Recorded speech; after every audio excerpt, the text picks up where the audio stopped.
name's Ian, and currently I'm on the road from Austin back to Las Cruces, New Mexico to stay with some family for a little while. Yeah, the family I'm going to go see, I have a half-sister and a half-brother.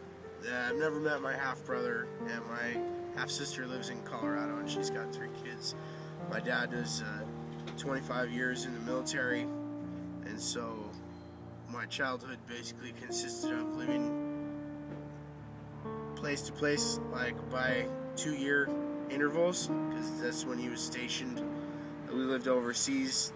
I was a world traveler before I was 15 years old, you know, so I've been to a bunch of different countries and a bunch of different continents and seen all kinds of cool stuff, but I was too young to really appreciate it at the time.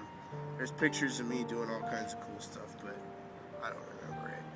But yeah, my mom, she's an Air Force wife, you know, and currently they live down in New Mexico, and he just retired, so they're just being old people now, I guess.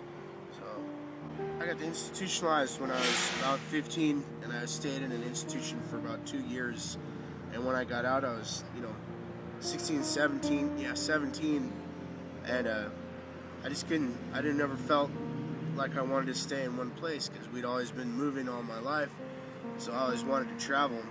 And so I took to hitchhiking. I ride the freight trains every once in a while, you know, and you know, I like going different places and meeting up with different people, and you know, I like being on the road by myself a lot too, because I don't know, just walking down the highway by myself is kind of soothing to me, I guess.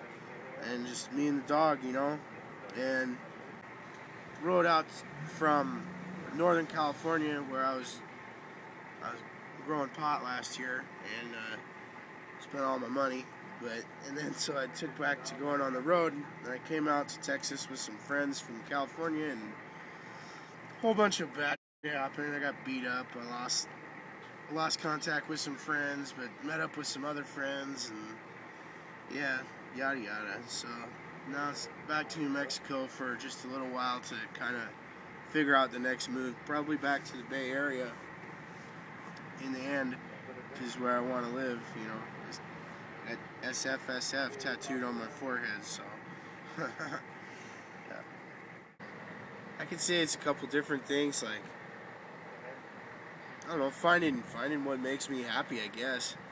And it's like, it's really nothing, and a lot of people don't understand that. They say, well, what do you want? And they don't want anything, you know, like, what do you need? It's all just the bare necessities. Like, what do you want to be happy? It's like, well, to be left alone, like, you know, like, and you know, just trying to figure out how to be happy and stuff like that. And life is what you make of it, I think.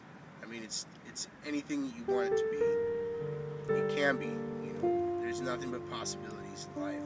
And faith, you know, I'm not going to say there's a God, because I don't really know if there is or not. And I have faith in humanity, though, in the goodness that is in people's hearts. And if people want to call that God or the Spirit or whatever, you know, or I think, you know, whatever you call it, I mean, just being a good person is what it boils down to, you know. If you can help and you want to, that's great. If you can't, I mean, I don't know. I got millions of stories, millions of crazy stories. The other day, I was walking on 290, and I walked out of Stonewall, and it was another 17 miles to Fredericksburg. I got 2 miles outside of town, and this lady in a Lexus pulled over, and she ran down the highway, and I was sweating, and I had my jacket off and everything. I was walking the dog, and had my water and all that, and she comes running down the highway, and I'm like, oh great, you know, what's going on? She's gonna yell at me about my dog or something. And she hands me a $100 bill, and she said, go get somewhere, get some food and some shelter for your dog. So I took a taxi to Kerrville, got in a motel room, and me and her ate Reuben sandwiches for dinner last night. So. But you know, God, that's neither here nor there. That's everybody will decide that on their own for themselves eventually.